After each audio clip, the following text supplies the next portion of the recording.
After being diagnosed with Crohn's for about 10 years, I decided it'd be interesting to learn about the discoverer of Crohn's disease, Dr. Burrill Crohn. I have a program where I show you everything I did to get better, and I have a lot more fun, nerdy details like this in it, and it's worked for many other people. So he was practicing mostly in the 1930s. He was American. He was actually like treating celebrities and stuff like that.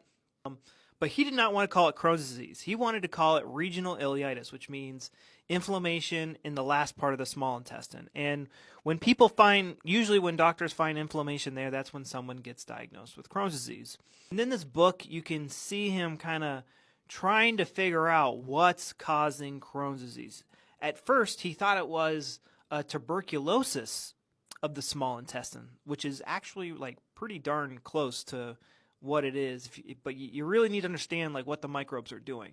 So he's like, okay, everybody who has Crohn's, they have they have high levels of tuberculosis in their gut. Don't get freaked out if you have Crohn's; it's fine. So everybody who had Crohn's had high tuberculosis levels in their gut, the MAP bacteria, mycobacteria, and then he would take that bacteria and put it into different animals, and they would not come down with Crohn's or colitis. So putting a bad gut microbiome into a healthy animal was not giving them Crohn's or colitis. And then when he did have an animal with Crohn's or colitis and he put in a healthy gut microbiome, they did not get better. So I don't know why people today are still trying stuff we've tried 100 years ago and it's proven not to work.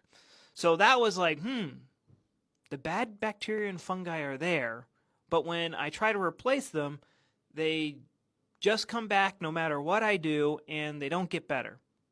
Like what is really going on? And so he finally realized that and this was kind of like common knowledge back then too, that Crohn's and colitis were psychosomatic diseases.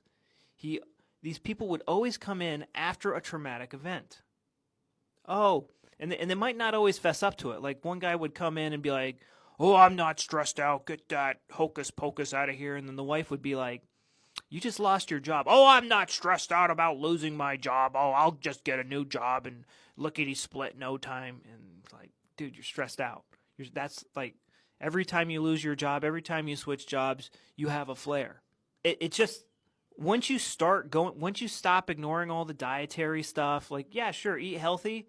But when you start to focus your attention and focus your effort on what's the stress or the traumatic event or the PTSD triggers putting your gut in and out of overdrive, that's when you can finally get better and live a normal life like a normal person and not have to walk a holistic tightrope while spending tons of money and not getting many results.